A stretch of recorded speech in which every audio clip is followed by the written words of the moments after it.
सर्वप्रथमे पिता पुत्र पवित्र आत्मा गौरव पुणी समस्त विश्वासी विश्वासिनी समस्त प्रभुंकर लोक मान प्रेज द लॉर्ड। गोटे वाक्य अध्ययन करवा जहाँ लिखा जाए प्रथम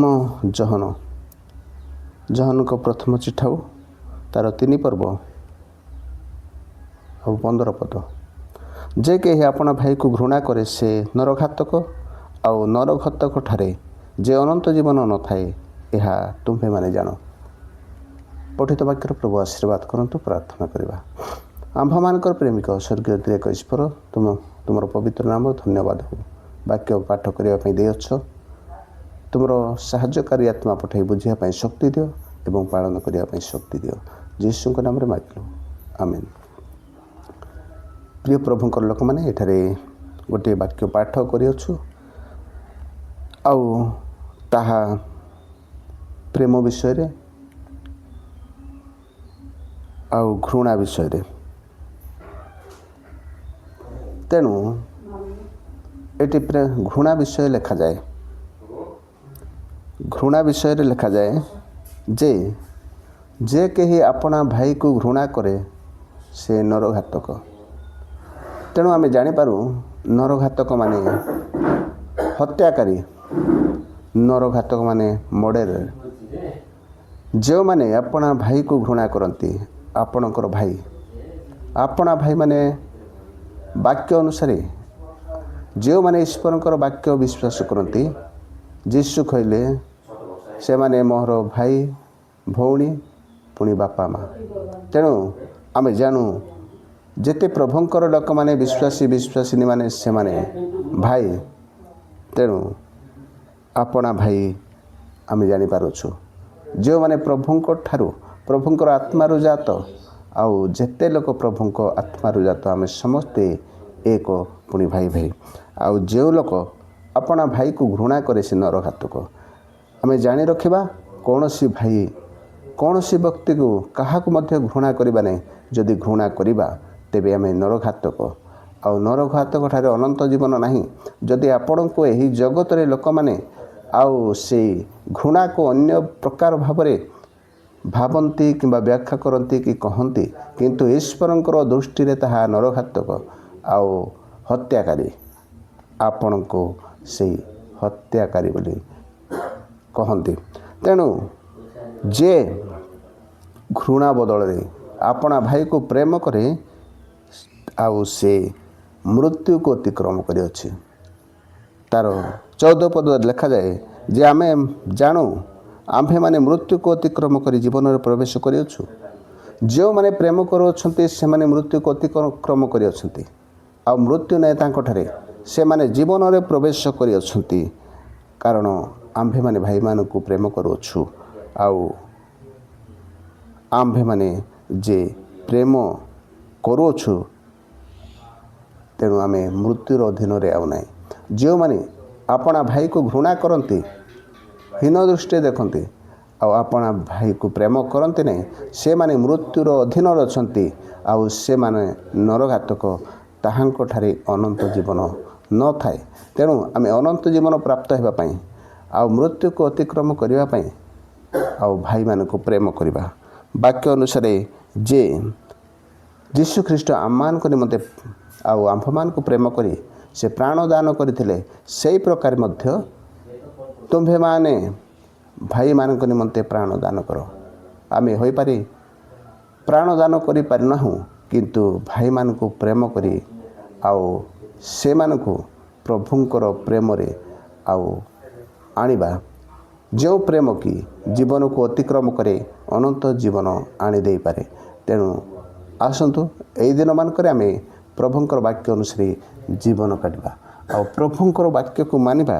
प्रभुंकर वाक्य को आम अनेक समय खामखेयाली भाव हालका भाव ताकू नहीं थाऊ आउ वाक्य पढ़ी थाऊ आउ जो लोक प्रेम करे नहीं से नरघातक ताठारे अनंत जीवन नहीं आम पाठ करि थाऊ किंतु आम्भे माने ताहाकू बुझी हृदय रखी ताहाकू ध्यानर सहित आम कार्यकारी करि न थाऊ। वाक्य आम देखु आउ आत्मा बिना जे शरीर मृत आउ କର୍ମ ବିନା ବିଶ୍ୱାସ ମୁକ୍ତ। ତେଣୁ ଏହି କର୍ମ ଆମେ ଯୀଶୁଙ୍କୁ ବିଶ୍ୱାସ କରୁଥିବା ହେତୁରୁ ଆଉ ଆମେ ପ୍ରେମ କରୁ। ଐଶ୍ୱର୍ଯ୍ୟ ପ୍ରେମ, ଯାହାକି ଚିରନ୍ତନ ପ୍ରେମ। କରନ୍ତୀୟ ମଣ୍ଡଳୀକୁ ପ୍ରେରିତ ପାଉଲ କହନ୍ତି, ବିଶ୍ୱାସ ଭରସା ପ୍ରେମ ତିନି ସ୍ଥାୟୀ ଅଟେ, କିନ୍ତୁ ପ୍ରେମ ଉତ୍କୃଷ୍ଟ। ତେଣୁ ସେହି ପ୍ରେମ, ଯାହାକି ଉତ୍କୃଷ୍ଟ ପ୍ରେମ, ସେହି ପ୍ରେମ କରିବା। ଜଣେ ଭାଇ ମୋତେ ପଚାରିଥିଲେ, ଆଜ୍ଞା ବିଶ୍ୱାସ ଭରସା ପ୍ରେମ ତିନି ସ୍ଥାୟୀ ଅଟେ, କିନ୍ତୁ ପ୍ରେମ ଉତ୍କୃଷ୍ଟ। କିନ୍ତୁ ମୁଁ ବିଶ୍ୱାସ କରିବି ନାହିଁ, ଭରସା କରିବି ନାହିଁ, ଖାଲି ପ୍ରେମ କରିବି, ଚଳିବ କି? କାରଣ ପ୍ରେମ ଉତ୍କୃଷ୍ଟ। ତେଣୁ ମୁଁ ତାଙ୍କୁ ଉତ୍ତର ଦେଇଥିଲି, ଆଉ ଆପଣ ଯାହାକୁ ପ୍ରେମ କରନ୍ତି ଆଉ ତାହା ଉପରେ ନିଶ୍ଚୟ ବିଶ୍ୱାସ କରନ୍ତି, ତାହାକୁ ନିଶ୍ଚୟ ବିଶ୍ୱାସ କରନ୍ତି। ଯାହାକୁ ପ୍ରେମ କରନ୍ତି ଆଉ ତା ଉପରେ ନିଶ୍ଚୟ ଭରସା ରଖିପାରିବେ, କାରଣ ତାହାକୁ ପ୍ରେମ କରୁଅଛନ୍ତି। ତେଣୁ ପ୍ରେମ ଏ ପ୍ରକାର ବିଷୟ, ଆପଣଙ୍କ ଜୀବନକୁ ମୋ ଜୀବନକୁ ରକ୍ଷା କରିବା ନିମନ୍ତେ ଆଉ ମୃତ୍ୟୁରୁ ଅଧୀନରୁ ଆମମାନଙ୍କୁ ଉଦ୍ଧାର କରିବା ନିମନ୍ତେ, ମୃତ୍ୟୁକୁ ଅତିକ୍ରମ କରିବା ନିମନ୍ତେ ଆମ୍ଭମାନଙ୍କୁ ସାହାଯ୍ୟ କରିଥାଏ। ଆପଣ କି ପ୍ରକାର ପ୍ରେମ କରନ୍ତି? ଆଉ ଏହି ବାକ୍ୟ ଅନୁସାରେ ଆପଣ ଭାଇକୁ ଘୃଣା କରନ୍ତି ନା ପ୍ରେମ କରନ୍ତି? ଆଉ ଯେଉଁମାନେ ପ୍ରକୃତରେ ପ୍ରେମ କରନ୍ତି, ପ୍ରକୃତ ପ୍ରେମ ଯାହା ପାଖରେ ଥାଏ, ଆଉ ସେମାନେ ଏହି ବାକ୍ୟ ଅନୁସାରେ ଆପଣା ଭାଇ ନିମନ୍ତେ ପ୍ରାଣ ମଧ୍ୟ ଦାନ କରନ୍ତି, ତେବେ ଆମେ ସେହି ପ୍ରେମର ପରିଚୟ ପାଇଅଛୁ। ଐଶ୍ୱର୍ଯ୍ୟ ଆଉ ଅମର, ଯେଉଁ ପ୍ରେମ କେବେ ସରେ ନାହିଁ, ଆଉ ସେହି ପ୍ରେମର ପରିଚୟ ପାଇଥିବା ହେତୁ ଆମ୍ଭେମାନେ ପ୍ରେମ କରିବା ଆବଶ୍ୟକ। ଆଉ ଯେଉଁ ପ୍ରେମ ସରିଯାଏ, ଆଉ ସେହି ପ୍ରେମ ଈଶ୍ୱରଙ୍କ ଠାରୁ ଆଗତ ନୁହେଁ। ଆମେ ଜାଣିବା ଜାଗତିକ ଜୀବନରେ ଦେବା ନେବାରେ ସେହି ପ୍ରେମ ପ୍ରକାଶ ପାଏ। ଆଉ କଥାବାର୍ତ୍ତା, କ୍ରିୟା ଆଉ ଏହି ସମସ୍ତ ବିଷୟରେ, ଯାହାକି ବାହ୍ୟ ବିଷୟ, ସେହି ବିଷୟକୁ ପ୍ରକାଶ କରେ ସେହି ପ୍ରେମ, ଯାହାକି ଆପଣଙ୍କୁ ଦେଖାଯାଏ, ମୋତେ ଦେଖାଯାଏ, କିନ୍ତୁ ତାହା ଚିରସ୍ଥାୟୀ ନଥାଏ। ତେଣୁ ଏହି ପ୍ରେମ କରିବା ଐଶ୍ୱର୍ଯ୍ୟ ପ୍ରେମ, ଯେ ଆମ୍ଭମାନଙ୍କର ପ୍ରଭୁ ପ୍ରେମ କଲେ, ଆଉ ସେହି ପ୍ରେମ କେବେ ଶେଷ ହେବ ନାହିଁ। ଆଉ ଆପଣଙ୍କର ପରଭାଷା, ଭାବବାଣୀ, ଅନେକ ଶକ୍ତିର କାର୍ଯ୍ୟ ଯାହା ମଧ୍ୟ ଶେଷ ହୋଇଯାଇପାରେ, କିନ୍ତୁ ପ୍ରେମ କଦାପି ଶେଷ ହୁଏ ନାହିଁ। ସେହି ପ୍ରେମ ଆପଣ ଆଉ ମୁଁ ଆଜି ଜାଣିଅଛୁ, ପାଇଅଛୁ। ଆଉ ସେହି ପ୍ରେମର ପରିଚୟ ପାଇଥିବା ବ୍ୟକ୍ତି, ଯଦି ଆମେ ସେହି ପ୍ରେମ କରିବୁ ନାହିଁ, ତେବେ ଈଶ୍ୱରଙ୍କୁ ଜାଣିନାହୁଁ। ବାକ୍ୟ ଅନୁସାରେ ଲେଖାଯାଏ ଯେ ଈଶ୍ୱର ତ ପ୍ରେମ। ପ୍ରଥମ ଜହନ 4:8 ପଦରେ ଲେଖା ହେଇଛି, ଆଉ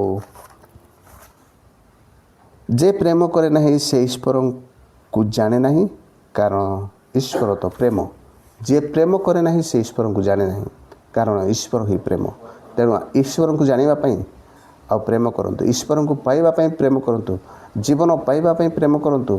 ଯଦି କରିପାରୁନାହାନ୍ତି, ତେଣୁ ପ୍ରକୃତରେ ଯାହା କରନ୍ତୀୟ ମଣ୍ଡଳୀକୁ ପ୍ରେରିତ ପାଉଲ କହନ୍ତି ଯେ ବାକ୍ୟ ଅନୁସାରେ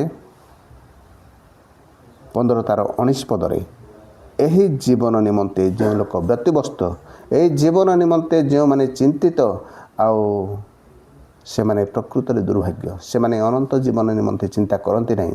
କେବଳ ଏହି ଜାଗତିକ ଜୀବନ, ଜାଗତିକ ଆନନ୍ଦ, ପ୍ରେମ, ସାହାଯ୍ୟ ସହଯୋଗରେ ସେମାନେ ମାତି ରୁହନ୍ତି, ଆଉ ଅନନ୍ତ ଜୀବନ ପାଇପାରନ୍ତି ନାହିଁ, କାରଣ ପ୍ରଭୁଙ୍କ ଉପରେ ଭରସା କରନ୍ତି କେବଳ ଜାଗତିକ ଜୀବନ, ଜାଗତିକ ବିଷୟ ନିମନ୍ତେ। ଆମ୍ଭେମାନେ ବାକ୍ୟରେ ଦେଖାଉଛୁ ଯେ କଇନ ଆପଣା ଭାଇକୁ ହତ୍ୟା କଲେ, ଜୀବନରେ ମାରିଦେଲେ, ସେ ନରଘାତକ ହେଲେ। ଆପଣ ଏବଂ ମୁଁ ଆପଣା ଭାଇକୁ ଘୃଣା କରି ନରଘାତକ ହେବା ନାହିଁ। ଆଉ ସେଇ ହତ୍ୟାକାରୀ ଜୀବନରେ ମାରିଥିବା ବ୍ୟକ୍ତି ନରଘାତକ ମଧ୍ୟ ନରକକୁ ଯିବ। ଆଉ ଆପଣା ଭାଇକୁ ଘୃଣା କରୁଥିବା ନରଘାତକ ମଧ୍ୟ ପ୍ରଭୁ ଆଉ ନରକକୁ ତାକୁ ପଠାଇବେ। ଆଉ ସେ ମଧ୍ୟ ନରକକୁ ଯିବ।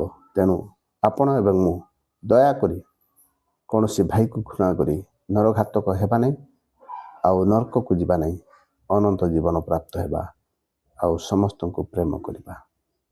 ତେଣୁ ବାକ୍ୟ ଅନୁସାରେ ସେହି ଲୋକ ପ୍ରକୃତରେ ଦୁର୍ଭାଗ୍ୟ ଲୋକ, ଆଉ ଏଇ ଜୀବନ ପାଇଁ କେବଳ ଚିନ୍ତା କରନ୍ତି।